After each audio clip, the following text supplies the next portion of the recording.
morning. I wanted to ask you if that's okay that we get started.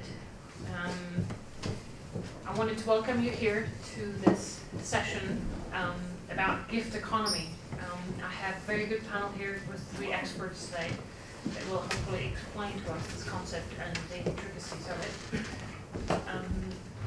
Our time is set for about an hour and a half, and I hope that will give us enough time and to discuss all the different issues. I would please welcome you. I would please ask you to ask questions throughout the process. Whenever you feel you don't understand anything, feel free to raise your hand and shoot. I think that amongst us we can sort of figure out a way how to answer as best as we can. Just to give you a bit of an idea of the agenda, first of all, my 3 distinguished speakers will introduce themselves a little bit, tell us a little bit about who they are and why they're here. And then they will explain the issue that we're here to discuss, the matter of gift economy and what it means and how it relates to them in their current endeavor. And then, as I said, then we're going to have a bit of a debate, hopefully ask questions, and yes, I would like to see as much input from your end as possible, because I think that would always make for a better, interesting debate. We had a brief chat amongst ourselves and agreed that we should give the first word to Charles Eisenstein, since he came to us all the way from Pennsylvania, whereas the rest of us are locals, and therefore I'm going to pass it on to Charles. I don't know if any of you have already Googled him or have an idea of who he is. I think that you're probably most known for your book, The Sacred Economics. I think that probably best you explain it yourself as to what your agenda here is, and give us a bit of an overview of what you've been doing in your life. Okay, so I won't go into the topic yet. I'll just talk about it. Yeah. Okay. Well. Yeah. So my name is Charles Eisenstein.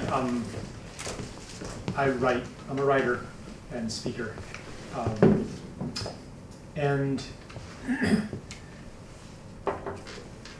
I guess I came to write Sacred Economics, which sounds like a contradiction almost. Like, what could possibly be sacred about economics or about money?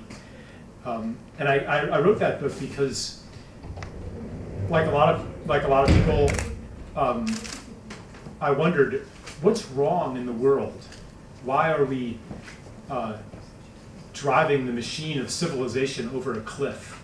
Why are all these terrible things happening everywhere? And every time I ask that question, one of the answers, you ask, well, why are we removing indigenous people from the rainforest and then cutting down the rainforest and drilling for gas there? And the answer is somebody's making money off of it. And you ask, why do we want to bomb Syria? And if you look into it, well, there's a gas pipeline and this and that, and again, it comes down to money. And so I thought, what is it about money that makes it the enemy of what is beautiful and sacred to us? And even the enemy of a livable planet. And then answering that, how could we change money to make it aligned with what is important and valuable and truly sacred to us? And how could that transition happen? And maybe we have an opportunity as the system that we're used to is in crisis, a crisis that isn't really going away. So that's how I came to write about this field. And I write about other things too, but I don't know, is that enough about me? I think so. Yeah. Thank you very much, Charles. I'll then turn to Libor Malý, who maybe some of you who are from this country know, because he established successful business venture jobs.cz and prace.cz. But as I understand, you have now sold these businesses and you've devoted your life to philanthropy. So please tell us a little bit more about your story. Okay, so good morning. Briefly, my life is full of accidental changes and transitions. So really accidentally, I don't know, 18 years ago, I really started as the entrepreneur during evenings, just playing on internet in '96, and it happened that I ended up with a company with 250 employees plus minus 80% of market share here, and we were doing online recruitment. So my previous specialty was looking through the world of labor market, and the big crisis after Lehman Brothers really was tough for us, and I started to think how to offer something to do to very skilled people, which at that time was unable to find jobs because there was not enough money in the world to pay them. And these people were not lazy, they were not stupid, they were just hardworking, educated people. But at that time there was no way for them to be employed because no one wanted to spend money for them to do anything. And I said, okay, so how to give them any perspective? What is wrong? How can we? What is the alternative to what we are doing? And when I sold the company in 2012, at the very beginning, the 1st of January 2013, no, 12. I don't know, doesn't matter. Then we started to work on the project, which is called, I don't know, the name is a little bit confusing for us Czech people, maybe for others, but it came to us this name. So this is the hearth.net. And this is just a platform where people can work together, and they can start to give to each other what they like to do, and also ask for what they need to. Because we thought that this is really important to not to work for money, because you know the way how it works. You spend the whole day doing something which you do not enjoy, and then you hurry to spend the money which you earn, but basically, are you happy? Is it bring you happiness in long term? Okay, you can buy a nice champagne, or you can spend holiday in beautiful destinations, but it's very short time, and then immediately you spend 20 hours at work. And then I was thinking, okay, so how to find something more sustainable? Because you know we are solving this work-life balance. And I was thinking this is wrong, because there is a dualism in this work and life, because we are not only, we have one life, we have single life, and we cannot divide it into two, because we have only one. So we need to join these two things into one, so the work becomes life, and it will be, and we will enjoy it. And this was at the beginning of all the thinking, and with my colleagues sitting here, we came up to, at the beginning we were really constructing a new labor market, because you remember I was going from the point of view of labor market. And so we were basically thinking of a new way how the labor market might work. And at the end we realized we probably find out a different system of society, which is basically the same as this one, because it's still market economy, but the difference is that you do not work for money, you work because you like, and so everything, all the transactions are based on gifts. And so we surprised ourselves, because it was, we didn't expect we will come with this result. But more and more I think this is the way how we can continue. So that's about the history why I'm here. Thank you very much, Libor. That was a nice introduction. I think that we already sort of gotten into the theme quite a bit. And last but not least is Tomáš Kostelevský, who comes here to refreshen our debate from the academic point of view. You work at the Czech Academy of Sciences at the Sociology Institute, but maybe tell us a little bit more as to how you come into this topic. Yes, thank you very much for invitation. I should slightly correct the moderator. In fact, she said that we three are experts on the gift economy, and while the both predecessors probably are experts of gift economy, I'm definitely not. The organizers always tell me that I'm only moderating experts. So. Okay.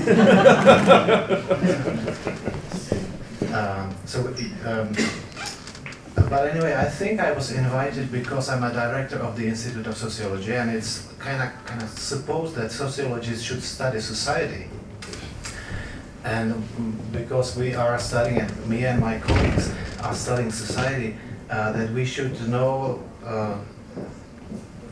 at least something about anything important which is going to, which is happening within in a society. And a part of that is obviously a debate about the new possible change in the way how the economy is organized.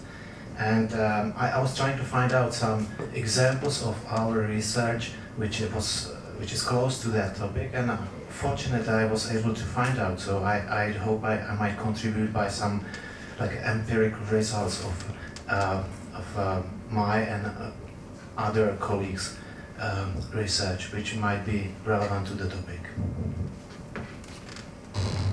Thank you very much, Tomáš.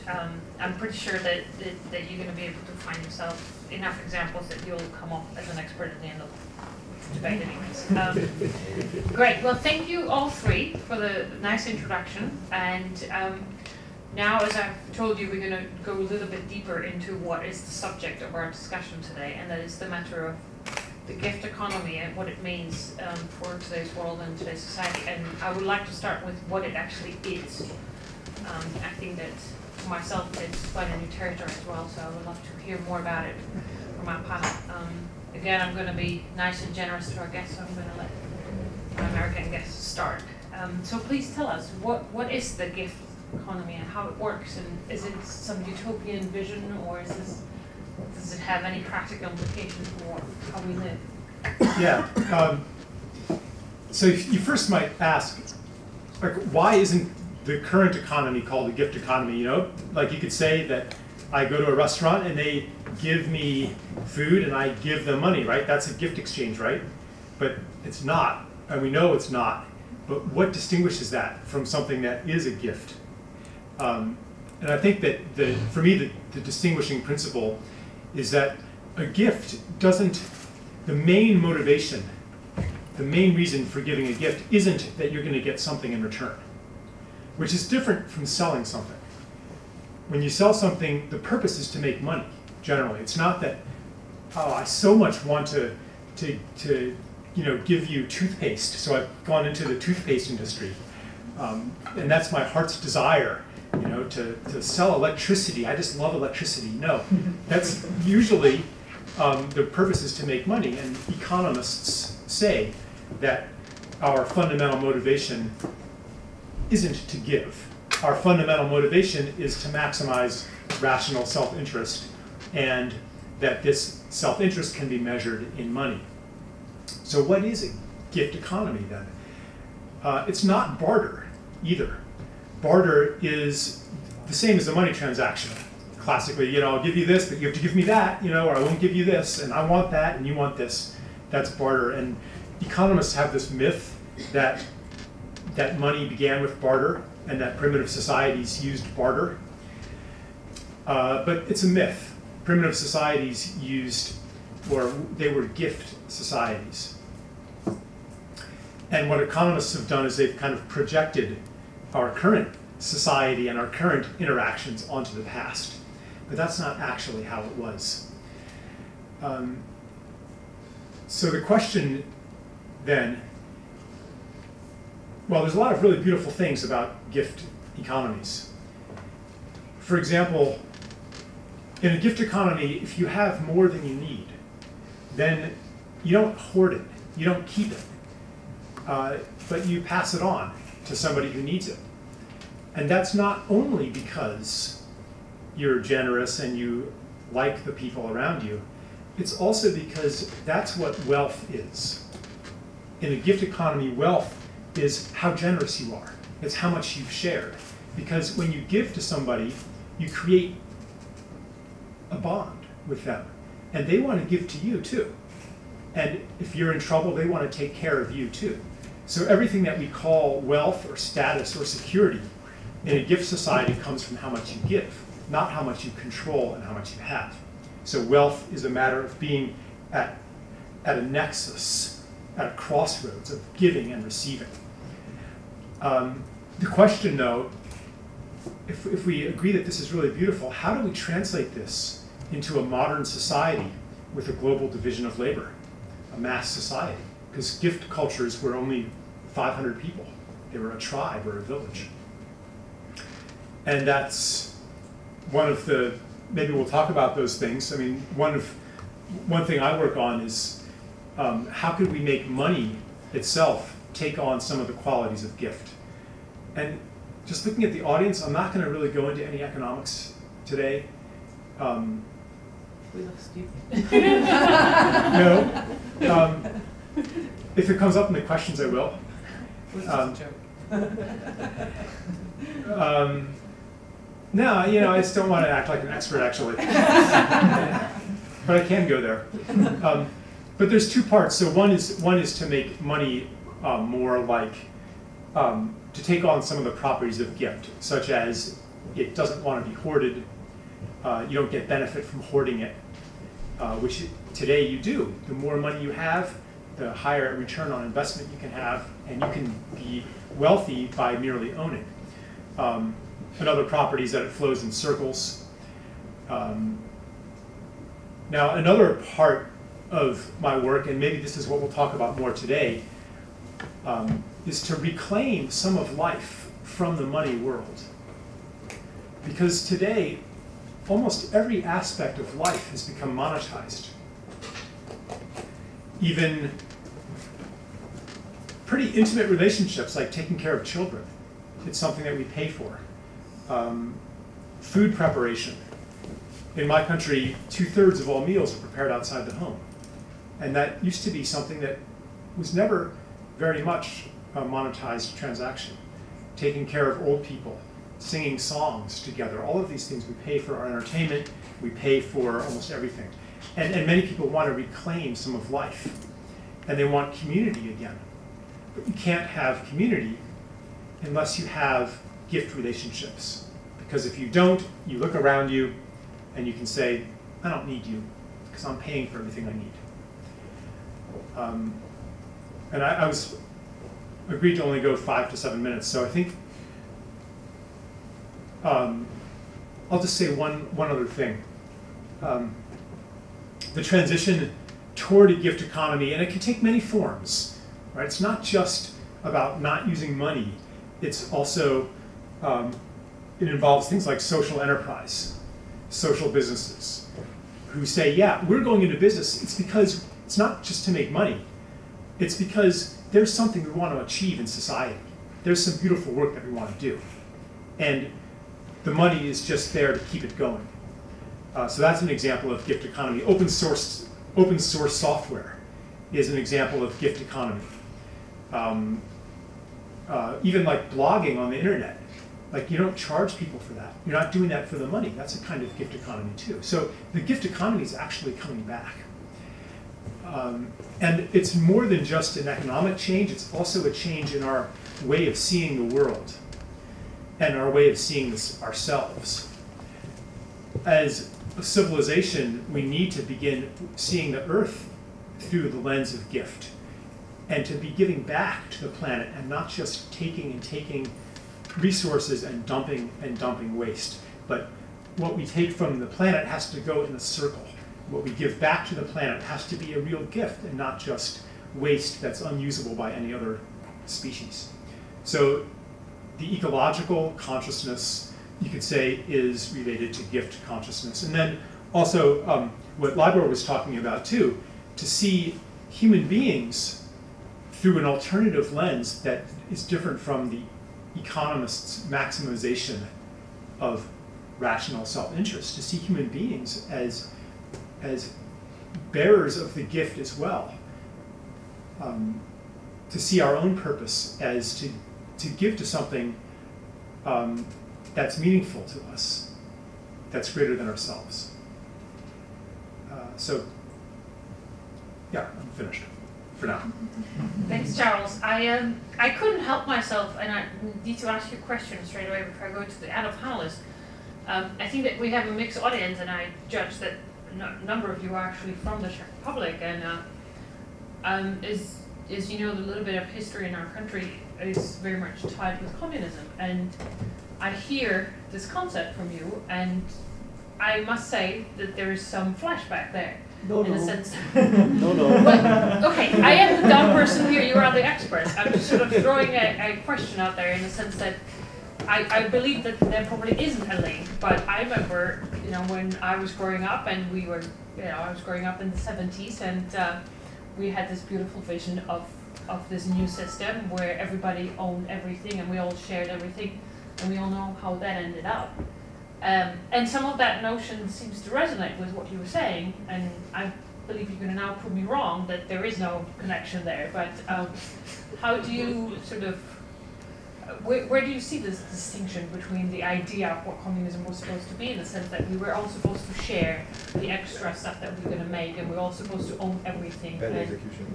And that was obviously the human factor, which at the end contributed to the fact that this was never the case. And that the system was heavily abused. So how do you respond to that sort of instinctive reaction of my end? Yeah, I mean, really quickly, you know, communism advocates the public ownership of the means of production. And I'm not talking about the public ownership of the means of production. I think that you can have, you can integrate principles of gift into society and still have private property. Although there is a piece about reclaiming the commons. If Georgist economics means anything to you, that's one of the threads that I pull from. But you know, like everybody I've talked to says that there was something that, I mean, nobody wants, you know, communism to come back, but there was something that was lost. There was more of a gift economy, and it wasn't the one that you're forced to engage in by public policy, but it was the one where money couldn't get you what you wanted. Money wasn't enough to get yourself the things that you needed to live a good life. You had to know people. It was relationships that made you rich and not money. Relationships that made life good and not money. And that's something that everybody wants. We want to be held in a web of relationship. All right, thank you very much for that. Yeah. I saw Libor was making noises there. And since it's your turn, then maybe you want to just address straight the point that I so wrongly made, and then give us a little bit of... Yeah. Okay, so about the communism, I really don't like this. It looks like the same, but it's totally different. Because still the law of thermodynamics works. So even if the gift economy works in this way, that if you really do not give anything, then you will not get anything and you will die. And it's your fault. So you should start work hard and just contribute to society by giving. If you do not give, then you will not get anything, because that's logical. In communism, it was a little bit different. So everybody share everything. So everybody will take, because everything is just of no one. So we can take everything, and that's the reason why it didn't work. Here, what is gift economy? Charles, he's on the same note. So perfect. I didn't have a chance to talk to him much more, but it's perfect. It is just a market economy as we know it. But there is a different sign, you know. It's not in a classical economy we take. So we earn, we work hard, and we try to sell to get money. So the main purpose is to get something, whatever we want. So we want something and we want to take it and want to have it. Wow. In the gift economy, it's just the same market economy as this, but there is just opposite way. The main idea is not to give, not to get, but to give. And the more you give, the more friends you create, because basically you make people happy. So it's a good idea if you use Czech underground or metro and watch these people how they are happy. You don't see much happy people. Today I was asking, wow, because probably they don't know, they are just, everybody tell them, you must be strong, you have to, I know, I want, and I get it. It means I will take it from someone, and now I have this one. Now I have one. So everybody will somehow, something like lose it, my English. V podstatě to jako mu vemete, jako kdyby. Prostě někdo to má a vy to vemete, protože já to chci. So you take from someone and have it because I want to have it. The neighbor's car principle, no? Yes. And in the gift economy, if you give, so there is much joy, because basically you will not do things because of money, because you will not receive any money for what you are doing. So try to imagine yourself that you stop working for money. So what you will do? Everybody, we are used to work for money. We don't, as Charles said, we do not love selling electricity. We just want money, so we are doing whatever just to earn money. And if suddenly something happened and no one will give you any money, what you will do? It's not easy to answer. So first, we have to, it is not easy to start this gift economy, because first we have to realize, oh, what I like to do. Because I will not do anything I don't like for free, because I'm just doing things which I don't like, but I get paid. But if I will not get paid, so what I will do? So probably you will try to do something which you like, because why you wouldn't do that?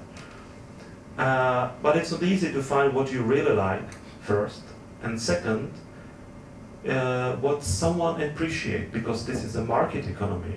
So we are not doing it because we enjoy, but we are doing something which we like to do, and someone needs what we need, what we are doing. So basically, it's just like now. We are just producing something and we are searching for customers. But the customers are not selling, we are offering to customers. So that's different, the energies are flowing in different way. So I think societies and transaction, like the topic of the Forum 2000 this year, it's perfect. Because from my understanding, there was many different systems in humanity. At the beginning, we have these slave economies, and if you would live in old Rome, and you will tell to some guy in old Rome that there will be times there will be no slaves, so they will be laughing, because they will tell you, no, the slaves are the only way how the economy and society works. Without slaves, we are lost. Why do you have so much slaves here? And still society works perfectly. So if you remember from Matrix, this beautiful film, so this oracle, she said that whatever has the beginning, that has the end. So the slave economy started and ended. Now we are living in capital economy, which is a little bit different. It somehow started, but because it started, one day it will end up. And so it's society in transition. So my idea, I was thinking, okay, so what if we are living in time when this capital economy will finish? Wow. There are 7 billion people living on this planet, and what they will do if the system will fall? There will be chaos. So maybe it's a good idea to create some alternative, some positive, constructive alternative, which we can use if there will be some problem. Maybe it will be 100, 200 more years in front of this capital economy, but it is for sure one day it will finish. As Charles says, these primitive societies, they were gift economies. And I like this is some scientific sociological concept, which is called spiral dynamics. That everything is going in the rounds, but this is not on the same level. It's just spiral. So from some perspective, this gift economy we are talking today is just returning to the principle where it started, but on different quality. So it is just going in this way. So probably we are from some principle it will be same easy as it was before, but there is different quality in it. And why I believe it might happen? Look, never in the history of humankind, as we know it on this planet, the humankind was so connected together as today. You know, just 200 years ago, no one knows nothing about Japan or Tibet or whatever. Because how they can get any information from these different parts of the planet? Now, if you have a friend on Facebook from whatever, Kuala Lumpur, so in a second you know what he's doing. So the humanity, because of the advance of technology, which was never happened before, is just connecting together in the way which is unprecedented. Never before the humanity was so connected into one. So what does it mean? Whatever you do to anybody, because of this connected world, immediately comes back to you as a result. So that's the reason why I believe this capital economy is becoming to an end, because before the world was fragmented. So you do something, you get something because I want, so I get. And that was because it was not so connected, so the consequence of your action took a very, very long time to reach you back.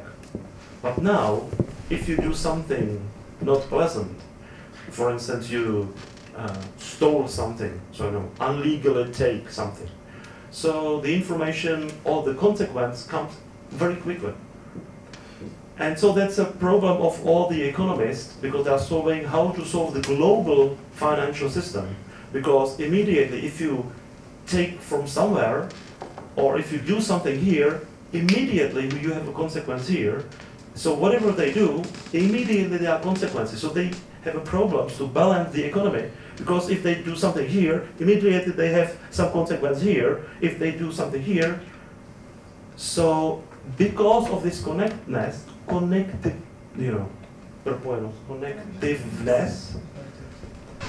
I believe it's for all the people on the planet much better to give.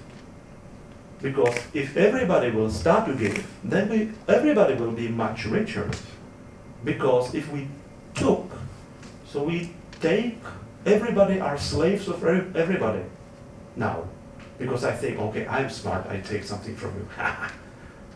But basically, you think the same about yourself, so at the same time you try to steal something from me. So we are just become poorer and poorer and poorer. If we start the opposite, we will just start giving. So the consequence of our gift will reach us quite quickly. So at the end, we will be more happy and more rich. But not in terms of bank account, but in terms of filling our needs and our, how to say, consciousness or something like that. So that's, I believe it's happening. That's the reason why I'm doing what I'm doing. Libor, can I ask you a question, maybe sort of devil advocate sort of question? Doesn't one have to first become really rich so that you can start giving?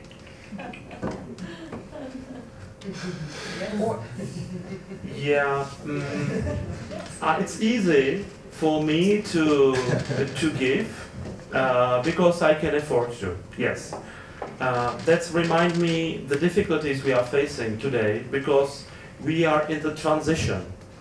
So we all live in an old system, and now we are thinking how to get into another system if we decide to. And you know, the changes in non-linear theory, it's called, or chaos theory, it's called catastrophe, because everybody was used that the world works on some principle. And then something happened, and then the principle is changing, and it works on different principle. And the point of the change is catastrophic. And now we are in the situation that from some reasons I have a means to overcome the catastrophe in myself, because I can have I don't need to work for money, so I can afford to give. So I'm, from this perspective, lucky one. But I understand most of the people are not so lucky, so it is not so easy for them to change from one system or one way of thinking, from one paradigm of thinking to another paradigm of thinking. And this is very difficult for these people, and I know. Before this meeting happened, I spent 20 minutes discussing with some poor lady outside, and she was asking me to give her money because she's very poor and she needs whatever. And I forget all the money here. So I told her, okay, so I cannot give you any money because I don't have money with me. So what can I do for you? So I was thinking, how can I help her? Because I cannot give her. I didn't have money. I said, okay, so I can give her advice. Change her way of thinking, because she was sure that she will have a lot of problems. And I told her, okay, so I cannot give you money, so respect it. I have no money now with me, so don't try to get money from me because I have no one. But I can give you advice. Start to be open, start to change, start to think differently. And if you start to think differently, then other people will not see you as a beggar, but as a really good person fighting for her future with a not good, let's say, karma at the moment, or not lucky coincidences at the moment. So they will help you. But look at yourself. You look like a beggar, negative. You know that everything is wrong. Then that will be wrong. So change your mind, and maybe this may be the cause of changes in your life. So I would say that what we need to do is just try to think of changing our minds. And I know it's different for this lady. It was almost impossible to do. And I don't know what else she can do at the moment. All right. Thank you very much, Libor. I still think that it helps to be rich if you want to go into the whole new system. But yes. Sorry, I should turn this up. I had a gentleman here in the front row who wanted to ask a question. Just a question to the panelists. Thank you. My name is Ladislav. I'm from Slovakia. I work with volunteers and children, and I invest in social businesses. So thank you for that piece. And I have a question for the panelists. What examples of gift economy they see today? And I have two questions. For example, a doctor who puts down the Hippocrates oath and genuinely goes into the business of being a doctor, of wanting to help, basically give health with his knowledge. Whether you think that in the gift economy, in this context of money being used to pay him for that is wrong, or it's just a motivation, how money is used today is wrong. And the second example, I would ask whether that you think is a gift economy where a mother of handicapped children decides to open a kindergarten where she wants to give good treatment to other children's mothers and dignity, and her motivation is pure because she doesn't see it around. And it happens to be that we have money, so they will pay her, but she will only use it for covering costs, paying rent, having a dignified life, and absolute every excess giving back to improve equality. So I would be interested to hear the panelists' opinions if they now also see beautiful examples of gift economy that people are doing and how we could leverage these, potentially even keeping money in economy, but changing the motivation, how we deal with it. Sorry for taking too. No worries. Thanks very much. I'm going to be the dictator here, and I'm going to decide that Tomáš is going to answer since he was. This is still his time to speak. A and B. He also promised to actually give us exactly that, and list the examples. And then maybe if you others want to chip in as well, that would be great. Tomáš. Yeah, thank you. I promised that I might give you some examples of what we have found where we were studying the society in the Institute of Sociology. First, before I go to example, I would like to say that I don't see it like there is one type of economy, like a Slav economy, and then suddenly it's completely changing to the market economy, and then suddenly it is completely changing to a gift economy. I think it tends to be like a mixed. Obviously, there is some type of economy is dominant in some periods of time, but because of the mixture of different types of economies at the one time, I can give you, I hope, some examples of how there are some sort of gift economies or examples of gift economies within the current society, which is dominated by a market economy based on financial transactions. I will speak about something which is very familiar to most of Czechs, and it is self-production of food in their own gardens. A lot of Czechs, this is something which we are studying, at least, in fact, I was personally involved in such research, but it's not my topic. This is basically topic of my colleague Petr Jehlička, who is a lecturer at the Open University at the Milton Keynes in Britain, but he is Czech and he is my classmate, we know, from university. And he is living in Britain where gardening is famous, but the British garden is not as a Czech garden usually. In fact, he invited me to Milton Keynes and we visited. They have a very little nice city museum, and they have two gardens. There are two little gardens. One garden looks like very British garden, just lawn and some flowers. And the other piece of garden, it looked like a very typical Czech garden. In fact, some carrots, tomatoes, potatoes, some apple trees, and if you come closer, there are labels, and the British-like looking garden has a label peacetime garden, and the other has label wartime garden. And it is quite interesting for somebody who is Czech, and that's exactly why he was showing to me, that something which is very normal for many Czech families could be labeled like wartime activity, something you do if the things go so wrong that you have to start to destroy your lawn, and then you start to produce vegetables in your own garden. So, and in fact, we found out some economists writing about self-production of food, and they exactly use the same narrative, the same idea. They were explaining why in the post-communist countries there is high percentage of people which are self-producing their foods.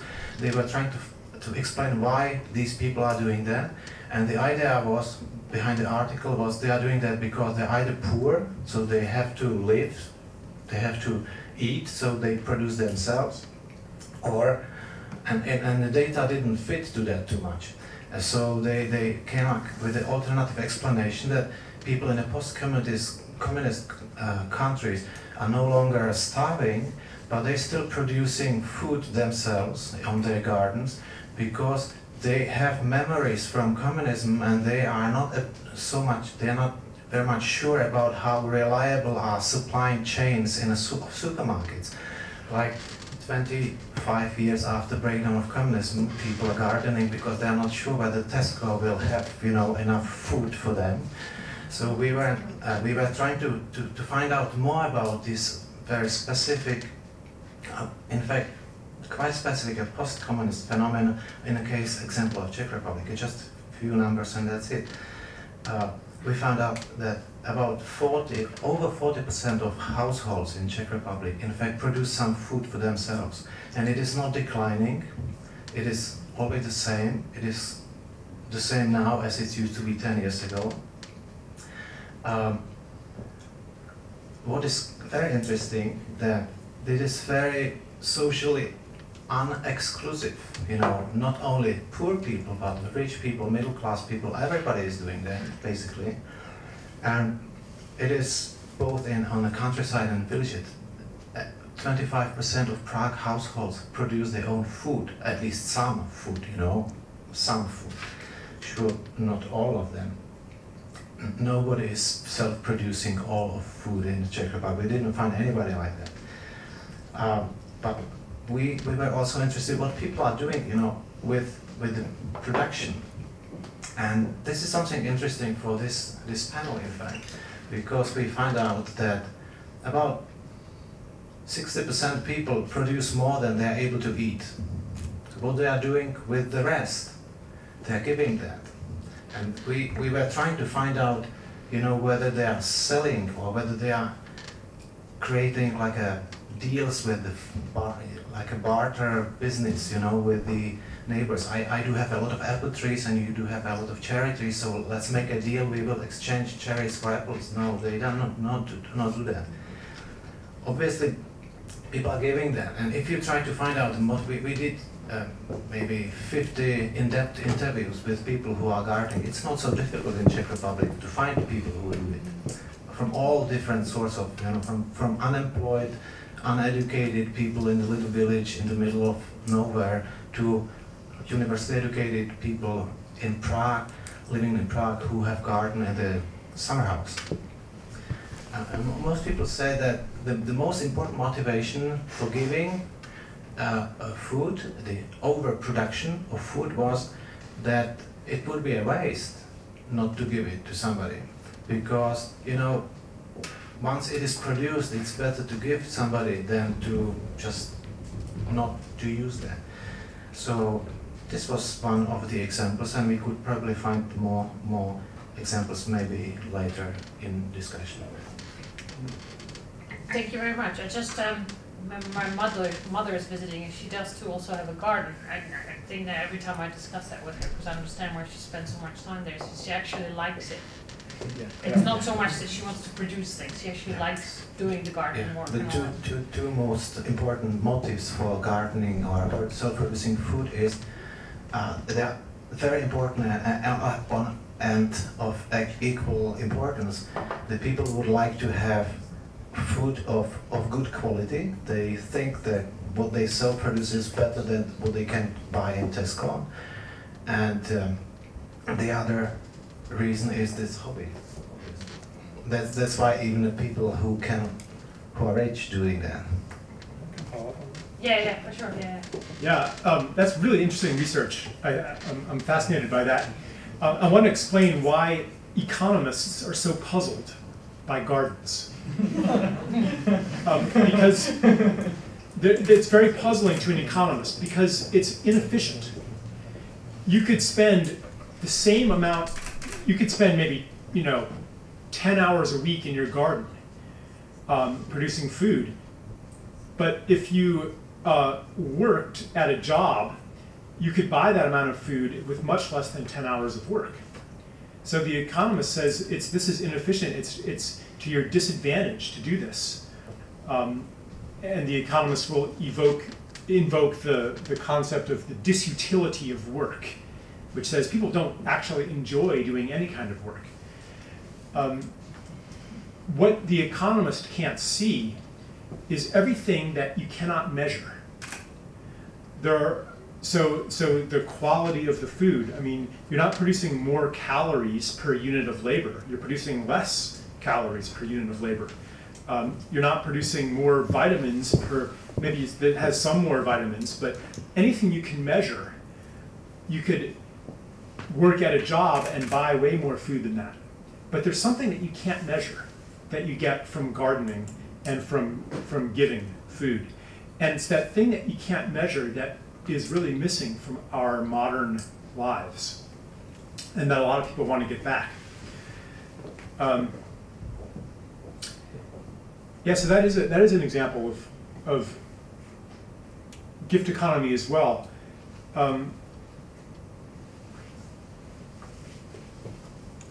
Yeah, it would be a waste, they say, which also shows that that their motivation isn't to maximize their own benefit, because who cares if it would be a waste? It takes extra labor to go and give it to a neighbor. You could just forget about it and leave it there to rot. Why would you do something extra when you're not getting a benefit from it? Economic logic doesn't understand that. And maybe just to answer your question about the doctor,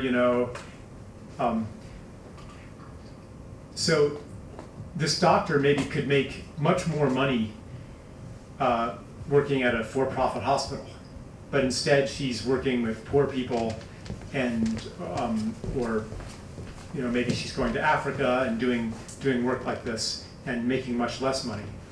So even though she's still receiving money, her work is being offered as a gift. It's not being done for the money. And the person paying her the money, that person is not making a financial investment and is going to make even more money back. If it's a philanthropist or a foundation or something like that, or an NGO or even a government, it's very different from, okay, I'm going to open a hospital and I need some doctors and I'm going to pay you 100,000 euro, but you're going to earn me 150,000 euro in fees and I'm going to make money. Like, then my money to you is not a gift. It's for the purpose of getting even more. But if I'm giving you the money so that you can help people, and I don't care if I get that money back, or maybe I break even, that's okay, then it is a form of gift. Yeah. So gift does not mean no money's involved. There is a problem with money that makes it anti-gift and makes anything you want to do with your life that's in the spirit of the gift a struggle. There's a reason that's built into the money system why the best social decision and the best ecological decision is very often, not always, but very often different from the best financial decision. That's another topic. But I want to also give Libor a chance to answer, or maybe just more questions. I don't know. There is a question in the back. Libor, are you okay that we let the gentleman ask the question? I'm giving you the opportunity. Thank you very much for this. My name is Marek Haverda. I'm by education, I'm economist and sociologist, and I was a bit lucky as well as you, so I can afford now to do what I like actually. I would like to make two comments. The first one is on the notion of the end and beginning, or beginning and end. I think we are quite wrong in thinking about capitalism and that it will end. In my view, that there is capitalism and that there is money is not that much important. More important is that we live in transactional society. And in my view, this will maintain. And it's been maintaining since the humanity basically. And there will be some evolution probably. And there will be probably as well what has been called by Nassim Taleb the black swan. And for that I really appreciate you kind of preparing the environment to have a institutional and kind of tools to face with the black swan when it comes. Getting back to Charles, I would like to challenge you a bit on the question of measuring and monetization. I was working in a team which actually tried to monetize everything. And the reason being was that we wanted to make the best decisions for people. We were sitting in the driver's seat of the policy. And they had a chance to decide, basically. And the best way we've seen was we tried to monetize everything, then we can compare, and then we can see what is actually the best for the people. And we could monetize the value of democracy, the value of human life, etc., and then help us to compare. So far, it seemed to us that this was the easiest and the cheapest way how to do it, at least in the current society which we live in. Because when you looked into other opportunities, and I very much sympathize with Libor about the interconnectedness and information which is flowing freely, and you can ask people. But even if you try to address this issue from a different point, and you try to ask people, it became much more expensive to actually get the information than to drive to a decision. So I just would like to challenge you about this monetization and what could be the alternatives we could follow up. And just the last remark to the research on farming, on gardening, sorry, not on farming, on gardening in the Czech Republic. We know the data shows that people who garden, they live longer. So maybe they don't know, maybe it's a subconscious decision, but actually they're doing very good for themselves. Japanese gardeners. All right, I think Charles is back to you then. Yeah. All right, so economists or economic philosophers have been thinking along the lines that you're talking about for a long time. Jeremy Bentham, writing, a couple hundred years ago, basically said, okay, science is the study of the measurable. So what if we could measure human happiness? Then we could make a science out of politics and out of social policy. It could be a true social science, because if you could measure everybody's happiness, then governance becomes a maximization problem.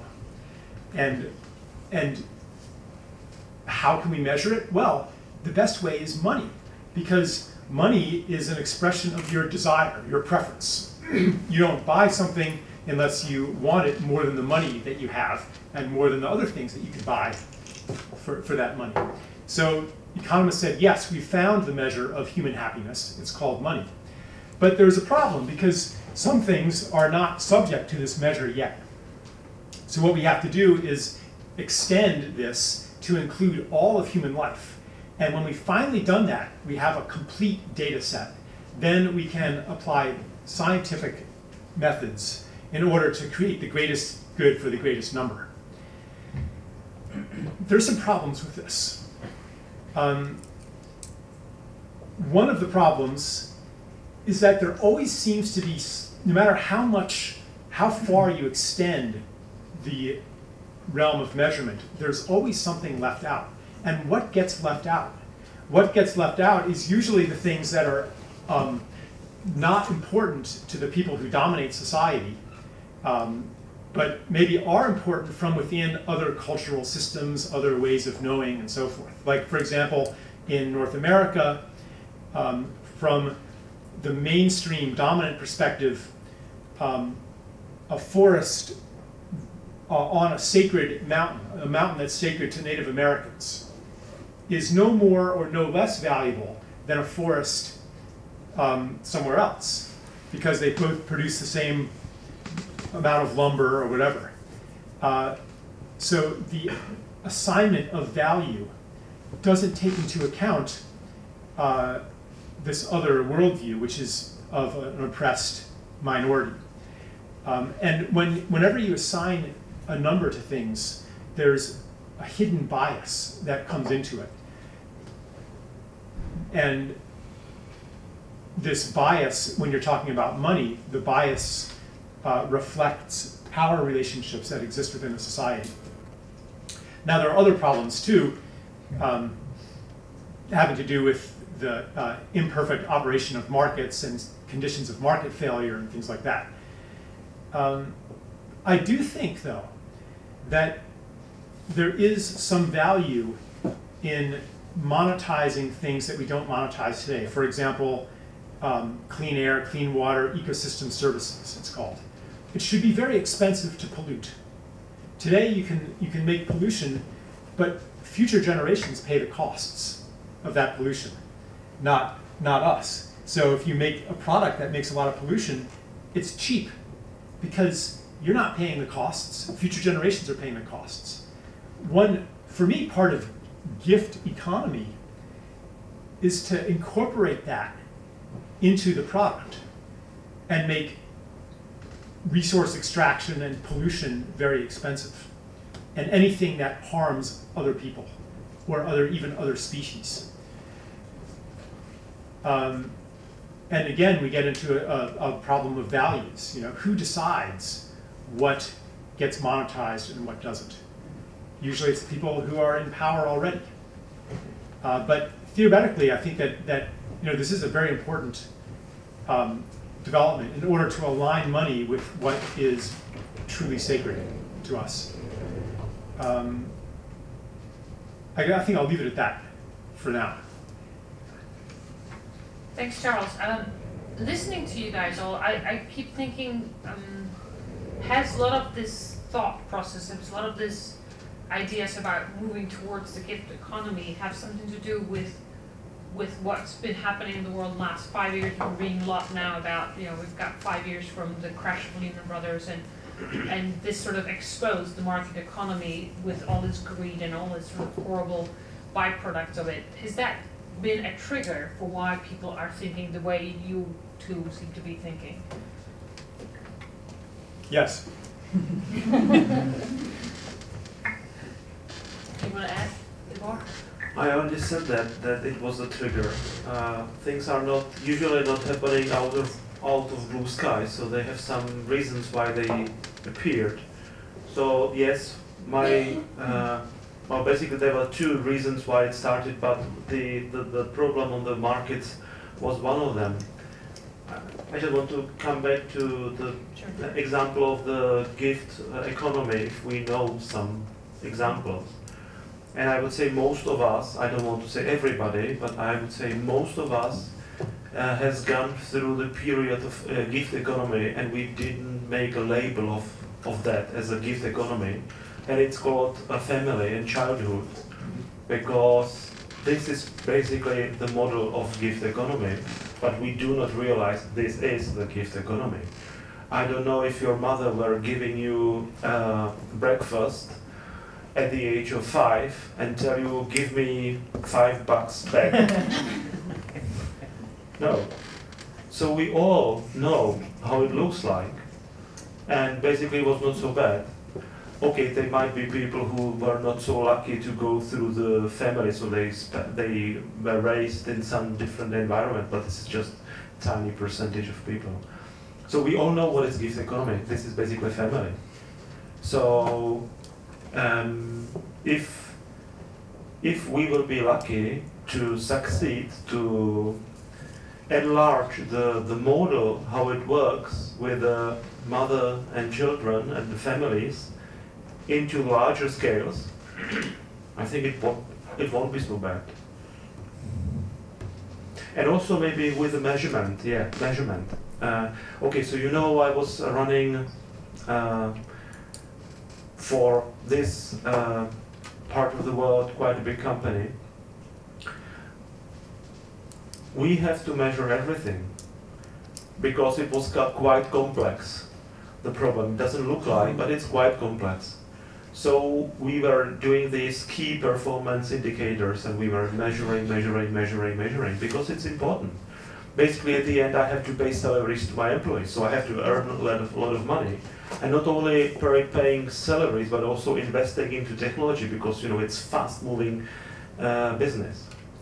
But at the end, so I think there's nothing wrong on measurement, because it's good.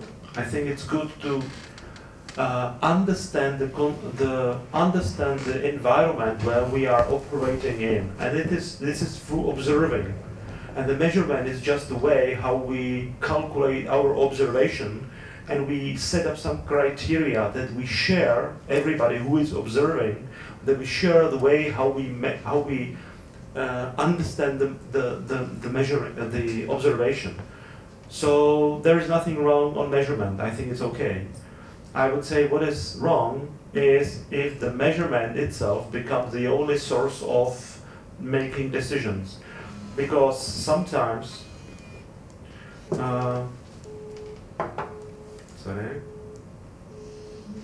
Sorry, I have to switch off. I always switch. Okay.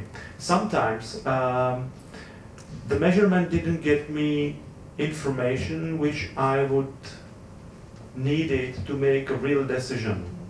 There was still something missing. And I had two choices. I can either observe more, which will take time and money to get, so it means buy some new research or something, or accept the risk and make the decision.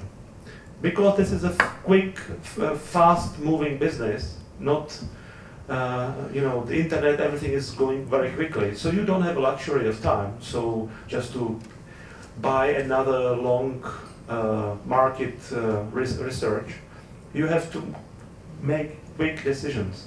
But from the measurement we were doing, I didn't get the idea for me to be sure to get to decide. So people who knows me, so they know about it. I was not feeling comfortable to make a decision without data, because I didn't have enough data which I needed to make a decision. But I have to decide. So then I decided, okay, so which other ways there are to get the information which I need? And because the business is quite pragmatic business, so I need to be very pragmatic. So my pragmatic behavior came to conclusion to use the technique which is quite esoteric. It means I was using Chinese fortune teller book of eating, because it gives me another observation or measurement. And usually, because I get a lot of information from the measurement which was generating by the processes inside the company, so I was much involved in the decision-making domain which I have to deal with. So the itching was the last information I was missing. And then, you can imagine, at the end it's 10 o'clock p.m., I'm sitting at home, having a glass of wine, and then asking itching. And itching tells me something. And it's completely unlogical. And I would say, wow, I would never do that, because everything looks like I should do this. And then you are sitting 10 o'clock p.m. and it's quite strategic decision, for instance, because it's wasteless to ask itching for increasing salaries for cleaning lady. It's wasting of time, of course. So it's strategic things. And once I was brave enough to say, okay, so I will try to listen to what this tool is telling me. And then I realized, whoa, this is my advantage. This is my competitive advantage, because no one else is using this technique. So everybody knows the same data as which I can get from the measurement, but I have competitive advantage. I have one more source of information, because others do not believe. So I try to use this source for my decision.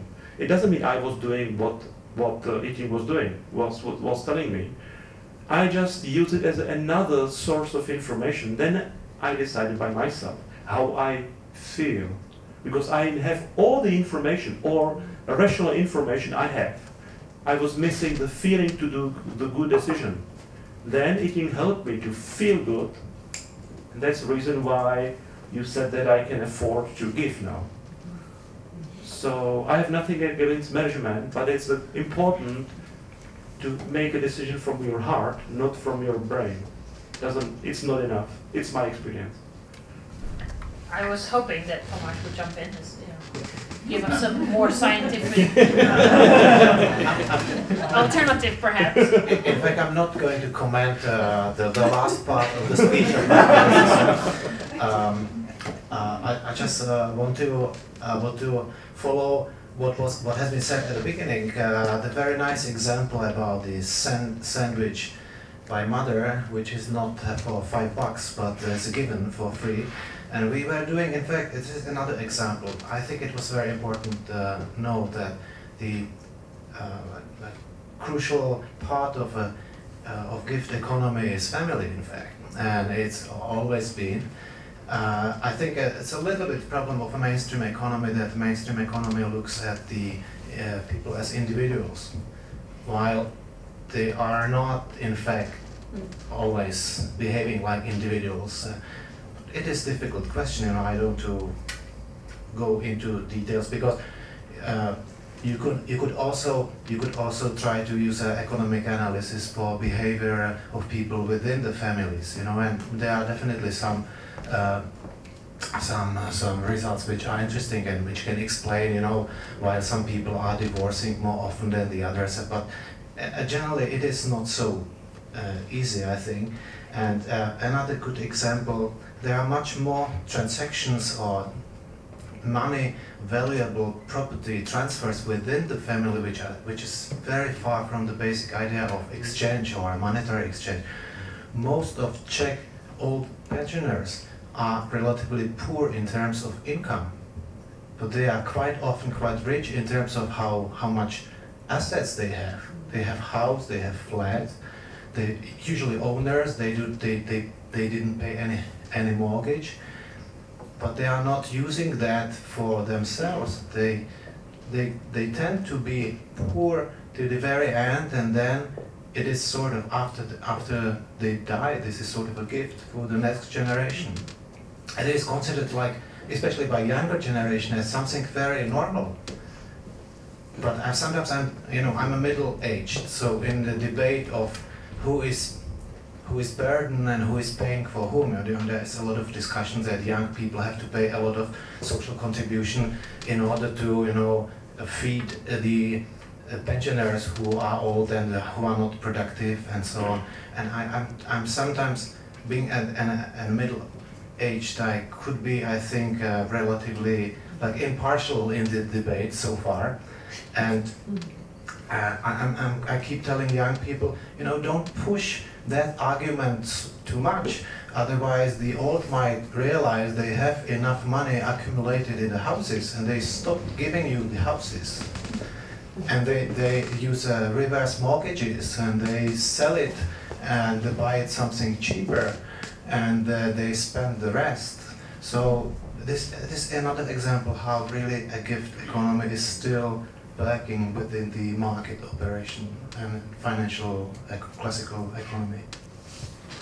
You know, that actually brings me to one thought that's been running through my head as to, I understand how some of you came into this notion of gift economy, but think of, you know, the least popular job right now, a London banker who's been living off the great bonuses that he's been receiving for the X many years, and he's got the great car, and he's got the big flat, and he's got the holidays wherever. How is that someone suddenly going to start saying, well, actually, no, I'm not going to go buy the next Lamborghini or next whatever, but instead I'm going to start looking at the world through this model? How is that person going to come to that conclusion if we then agree that this is a good idea for that person to do it? Do we need to brainwash people like that, or do we just kind of experience pain? Experience pain. Yeah. So we first have to lay him off, get rid of his illness. No, I think they need to relate with other people's pain, that they realize that they're equally vulnerable. Right. Yeah, people don't usually change until their world falls apart in one way or another. So it could be that, you know, he loses his job, or it could be he has some experience that disrupts the story that he's telling himself about who he is and why he's doing what he's doing. And as the global crisis intensifies, those experiences are going to be more and more common. It's getting harder to insulate ourselves from what's happening on this planet, in part because of the internet and the shortening distance between people. And I suppose that's why we're also seeing a lot of stories that people who had, you know, successful financial careers been laid off, lost a lot of things, and they suddenly go into a completely new thing and start gardening, for example, if I use your notion. Yeah, it's not actually true that rich people can give more or give better, or in fact, you know, research shows that charitable giving is negatively correlated with income. Rich people give less, a smaller percentage of their income. And I was just talking to someone who had taken a trip to Mexico And she was just telling me about how the people there had nothing. They were so poor, but they were so happy and so generous. And if you think, and I found that's true when I go to places in the world that are less wealthy. People are more generous there. They're more at ease. They're less worried. They're less anxious. Like, if wealth, to me, what real wealth is, it's that feeling of freedom, the freedom to give, the freedom to be generous, that kind of security. If that's what wealth is, then we really got to think about why the more money people have, the less wealthy they are. Yeah, no, I think that it's been written about many times that the most rich countries are not the happiest, so the people in the most rich countries aren't. My experience. Go ahead, we're jumping in, but then I have some questions in the audience. Yeah, this is my experience because as I sold the company, so I earned some money. So I remember one or two things. First, I was sitting in some jacuzzi in very luxury hotel with a glass of champagne, beautiful sky, you know, stars there, and I was thinking, wow, good. So what better I can have? And then I realized I'm really scared because I cannot imagine what can be better. So I said, oh, I reached something. Okay, I can buy, you know, something, but it will not make me happier. So I realized I reached some level, and there is not realistically to go higher and higher to have more and more, because what else? And then this is one experience which maybe these super rich people, if they experience, they understand, okay, so I need to change something because there is no room for continuing in this way. And why the rich people are not giving, it's very easy, again my experience. I realized, whoa, so the whole life I was working like hell. Now I have the money and I should give them someone. I should give them all the money to someone. I was working the whole life. So, no, I have to keep it now. So that's my experience. I really go through this experience. I realize, oh, I'm stupid.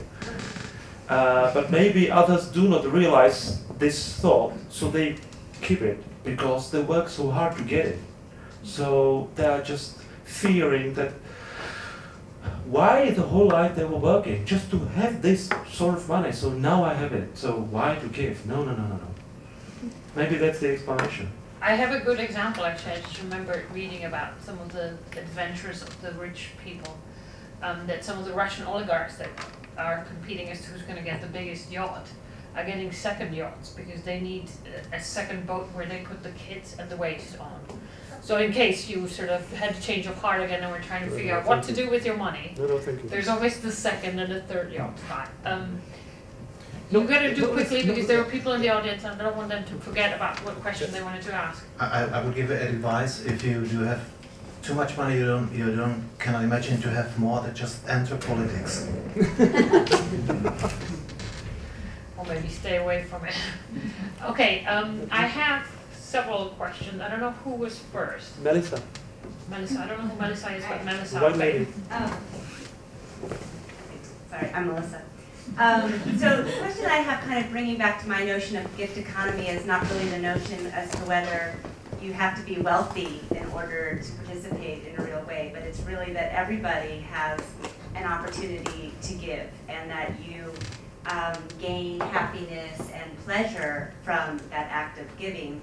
So this can mean, you know, and that was the example of the family providing food for somebody that you love, or it could be something like a family member or a friend needing help with the reconstruction of a house and you lending a hand or spending an afternoon there. So my question is kind of going also back to what Laszlo was asking about, specific examples of how this is being played out in practice. Because I know, Libor, you've started up your internet-based organization that actually provides an opportunity for community or members of a community that don't know each other to put forward, you know, opportunities for them to give. So I'd like some examples on, you know, how are they doing that now that you're testing it out in the Czech Republic or maybe in other places? But how are you seeing that in practice? And maybe Charles, you might also, I think the garden was a good example as well, but you know, as this kind of notion is growing, how are people using it and not speaking about people who've made a lot of money? So my answer is easy.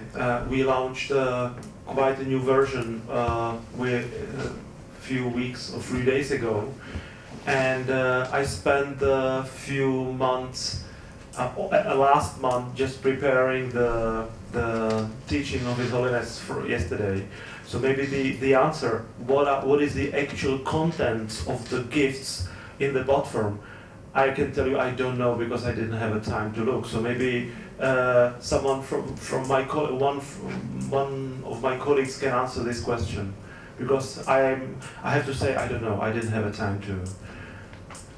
And which brings me to the issue of time, because if people don't have time, they have a problem to give, because they are already, the time is the limit, maybe more than money. Do we have anybody, and a colleague from Libor's company, I can answer the question quickly? Quickly, please. I have a lot of, since we're talking time.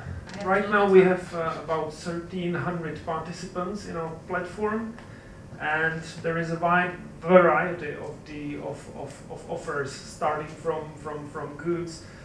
It's apples, it's carrots. There's as well a lot of services that people can share with others, and we see that in last 2 weeks there were about 200 transactions started between the participants, which we are still at the start, so we think it's quite successful, but we'll see how it develops further. Obviously there are things that we will have to deal with, but it's with all the business that you start. Yeah. Great, thank you very much. Charles, can you chip in some more international examples? Yeah, let's just let more questions come. Okay. Yeah, I think there's. Yeah. All right, fair enough. Then we have a gentleman here in the front. I have, it's no question from me, but it's a simple note, like thank you for panelists for their work, because it's making me quite enthusiastic looking forward to the future.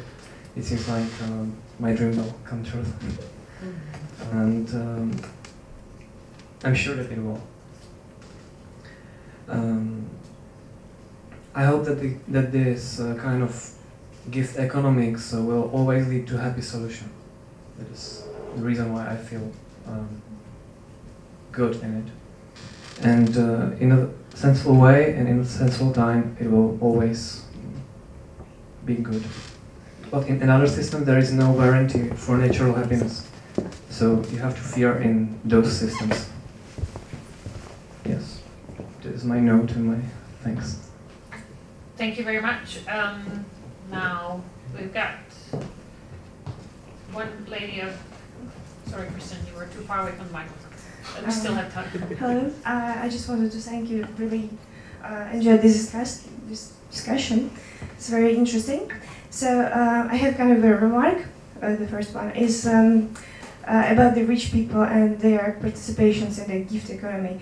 I could say, like you said, like they're a small percentage of their participation, but still, there's like still small percentage. But in comparison with the let's say in the sum comparisons, so the sum is bigger still than the other people do. So of course there's a lot of things like transaction costs and like which actually do that percentage smaller maybe of the participation, the giving, let's say. Okay, that's my remark. The question is like, how do you see in perspective a gift economy in the developed country, not in the country, like let's say in the transited country? Thanks for the question. Any volunteers? Yeah. My idea is that the society will split into two play two parts. The bigger parts will continue in trying to get as much as they can. The smaller part will not be satisfied in continuing in this way, so they will try to find some different way to reach the happiness which they cannot get in continuing in the old way. And I have no idea how it will end up, but I believe the smaller part will show the bigger part that they are much more happy. And then the bigger part, the sad ones who are trying to get as much as they can, so slowly they will realize, okay, maybe why not, I can join. But they have to be real examples, so that's my vision of how it might work. Very interesting one. Anybody wants to chip in with their vision of the... Yeah, I'd like to I just want to add that this isn't just about making personal changes or a personal shift of attitude. It's also, I think we also need to bring the concepts of gift economy onto the systems level. And most important is to free society from the rule of bankers and bondholders and the rule of debt. One proposal that I've worked with extensively is to change money so that it bears a negative interest rate, so that it decays like everything else in the universe. In gift economies, one reason why people were so generous is because if you held on to wealth, it was a burden. If you were a nomadic hunter-gatherer, you had to carry it with you. But even if you were a farmer and you had a granary full of grain, it would get eaten by rats and go moldy, and so it was much better to share it. Right now, if I have 200 loaves of bread, it's not going to benefit me to keep the bread. And I'm not going to share it because I want it all for myself, because I can't eat it that fast. It's much better I give everybody in the room 2 loaves of bread, my gift. And then when I'm hungry, maybe you'll have bread, you'll have extra bread and you'll give it to me. Or it could be a 0 interest loan at call. But I don't have the leverage to charge interest on that bread because everybody knows it goes bad, it has a maintenance cost. We could do that with money as well by having a liquidity tax on bank reserves, which is an idea that to somebody who has studied economics, the idea is audacious and appalling at first glance. But it's been worked out in a lot of detail early in the 20th century, and even John Maynard Keynes thought it was a really good idea. So you can't, whatever trivial grounds you have in your mind for dismissing it, those don't work. There's a big conversation to be had about it. I wonder what politicians ever said to that idea. Well, it was actually proposed by some pretty mainstream people a few years ago in the teeth of the financial crisis. Yeah, I mean, that makes me think, like, is this crisis that we've had big enough for people to really change the perception? Because I think in some parts of the world... Not yet, but it'll come back. Okay. I was hoping we could end on an optimistic note. Charles, do you know they measured Ferraris and friendship? Have you heard about that? No. It really ties in well. They tried to measure what's the value of hugging a friend you did not see for a long time. And they quantified it as a metric of when they increase your salary in your job, how happy you get. And it equals that you hugging a long, not seen friend equals a Ferrari. So just hug friends, and that's how rich we are. We're all rich. Yes, just thought it fits in the research. Christine, Your question, Christine. I'll be very quick. First of all, it's very interesting, Charles. I'd like to hear more. I was very lucky. I got to travel a lot around the world, and I experienced this of the very poor people being much more happy and much more generous, and it was life-changing for me. It gives me perspective, which I have to often remember, because in everyday life I forget about it. And my simple question is, I think this attitude is really the right one, because I think it gives you so much back. Do you have some recommendations how to instill it in children and for it to be taught in schools? I have 2 small children, and I think it's important that they learn the value of giving? Yeah, I do have a suggestion on how to instill it in children. We have to raise children in a way that doesn't condition them to do things for external rewards. For example, to avoid punishment, to avoid shaming, or to get conditional approval. And that way of raising children is almost universal in modern societies and in the school system. And we have to give children the space to discover their authentic desires and not to always be doing things for the grade, for the praise. And this is an enormous change. Are there any programs that exist? I'm asking because I think it's something that would potentially be accepted in the school where my kids are. One thing we didn't talk about is the role of communities inside this gift economy, which is crucial from my perspective. That's the reason why I said family, because family is just a form of community. And what is a community? Community is something where which you are part of. So you are individual and member of the community both at the same time. And this is the reason why my children are going to this Waldorf school, because this is, from this perspective, it's perfect, because they enjoy, for instance, they have to do some math testing, and who makes the math test first, he's perfect, because he has a time to help others with the math test. So they learn, or they teach children that they are to succeed as individuals, because that's bring them resources to help others in the community, which is the class. And there is no distinction between the individual and the community, because you are individual and the community at the same time. And then it's great because you are not getting for yourself, but you are basically offering your quality to the member of the community. And this is very good. So that's the reason why my children are there, because maybe the school is not the best in terms of knowledge and all these strict things, but they are developing as a human beings. And then later, they can learn. Okay, thank you. Thank you very much, Libor. I'm also conscious of the time because you do have to run away. Yes.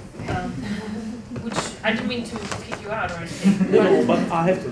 You have to. Thank you very much. Well, thank you very much, Libor, as well. I feel bad about the fact that there's still some questions.